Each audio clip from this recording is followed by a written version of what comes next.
Our next guest, meantime, says that half her market call for 2024 for some upside has already been achieved, with the S&P 500 hitting new highs in recent days.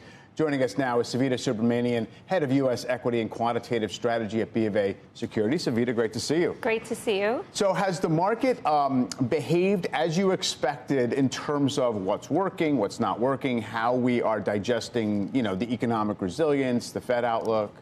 I think what's been happening over the last couple of days is sort of what we were expecting, which is these big tech companies are great companies, but they're priced for perfection.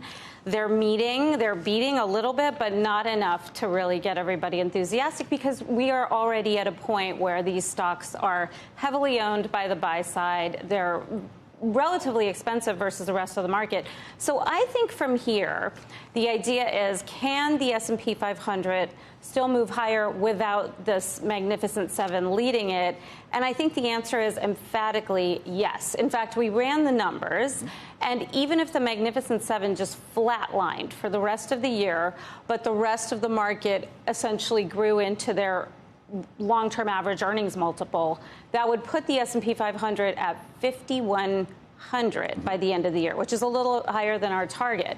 So, our view is that it's pretty easy to get a little bit higher than this without the Magnificent Seven or big cap tech leading. But that's the question we get. Nobody asks, what do you think the S&P 500 is going to do? They ask, what do you think the Magnificent Seven is going to do this year? And that's where the laser focus of investors are. And the Magnificent Seven, roughly 30% market cap of the S&P. So the rest, the 70%, you're saying, if it essentially gets to where it might typically get. I guess the question is, do we have the conditions under which the rest of the market can take advantage of the fact that the economy is doing okay, earnings have inflected higher? Exactly. There's been mixed results, I guess, in the current reporting season in terms of winners versus losers and what the guidance looks like. Yeah, absolutely. And this earnings season is pretty good. It's not amazing, Sure, but we're still tracking a beat. I think what's interesting, though, is if you think about the Fed and what they're likely to do over the next few quarters. So our view is that the Fed starts to gradually cut interest rates, maybe not as much as what the market was anticipating earlier this year. But think about where the retiree assets sit. They're basically in cash, which is yielding 5%. They're making a nice spread between cash and their mortgage, their refied mortgages, which are around 3%.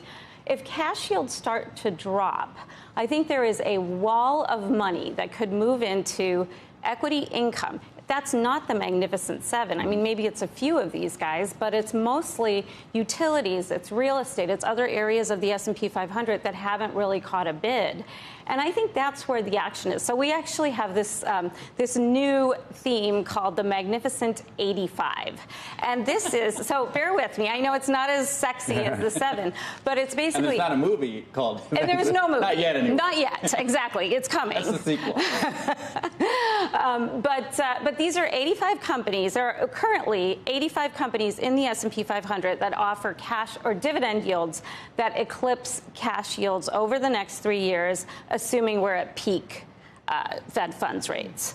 So we're in an environment where there are a lot of income opportunities sitting in the S&P 500 because dividend yielders have gotten so beaten down. And I think that's where the money moves. I think that's the new theme for the next few years. And more specifically, you think that there could be opportunities in banks, too? I do, yes. I think this could be the year for banks, finally. And I guess when I look at banks, they've really been under pressure by a number of factors. One is this regulatory burden. Two, they've been, we've been in a growth cycle, and there's not a real strong growth angle for banks. But I think if you look at where we are now, the yield curve is finally doing something. It's finally in that mode, which has historically been good for banks. Banks are very, very underweight relative to the rest of the market. And if you look at the S&P 500 bank sector, it is pretty high quality. These are regulated companies that are potentially, more capitalized and healthier, have lower earnings volatility than the S&P 500. So this is a new bank sector. This is not 2007. This is what I would consider kind of a higher quality source of cash return. This could be the coiled spring this year, because I think when you look at the financial services sector, it's been sold systematically every year since, probably around 2017 or 18. So I feel like there's a potential for re-rating on quality, cash return, a lot of these angles that haven't really been that popular for a while. And going back to the 85 and the broadening of the market, which people have been expecting since late last year. Yeah. That and it really happened for a nanosecond. Yeah, it did, year. and then kind of reverted. Yes. And I guess a lot of that base case depends on stronger earnings. But if you look at projections for GDP growth this year, if you look at all the layoffs that we've seen, UPS yesterday, getting to be pretty significant numbers. Do you think we'll get earnings growth? I don't know what the street is expecting, but it's certainly in the double digits. It's hard to square that with what we're seeing for the macroeconomic conditions and the fact that the labor market is just slowing. I mean, maybe not as much as some people had worried about, but certainly slowing. Yes. So things are slowing, but I think they're not collapsing. And that's, so you'll think they'll critical. reach those double-digit earnings targets? I mean, so our earnings forecast is a little lower than bottom-up consensus. We're looking for about 5-6% earnings growth this year.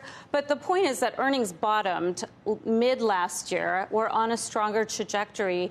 And as long as we don't see the consumer roll over and kind of really stop spending. And I think jobs are critical here, because U.S. consumers have insatiable appetites, and they really only stop spending when they lose their source of income. So that is what we're watching. And so far, you're right, layoffs have been, amping up in conversations and on calls, but we're not at a point where the labor markets are showing real signs of fraying.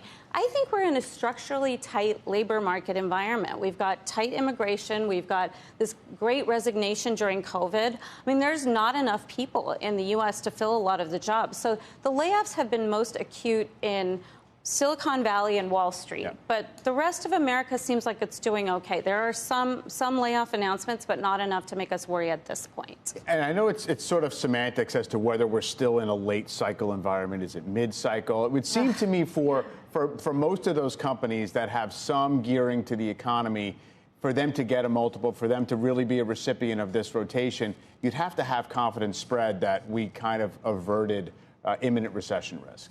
Right. And I don't think there's a reason to question that. I mean, if you look at consumer trends, they're slowing, but they're not rolling over. If you look at the S&P 500 and earnings growth, it's much more tied to goods than services. And I think what's hitting the economy is we're seeing a normalization in services demands, because we've all gone to Europe and we've all done our travel since COVID. And I think that's where you're seeing the slowdown, which hits the economy more than it hits the S&P 500. So that's why I feel pretty optimistic about S&P earnings. I still think we're in an environment where we're all talking about everything that could go wrong, which is bullish.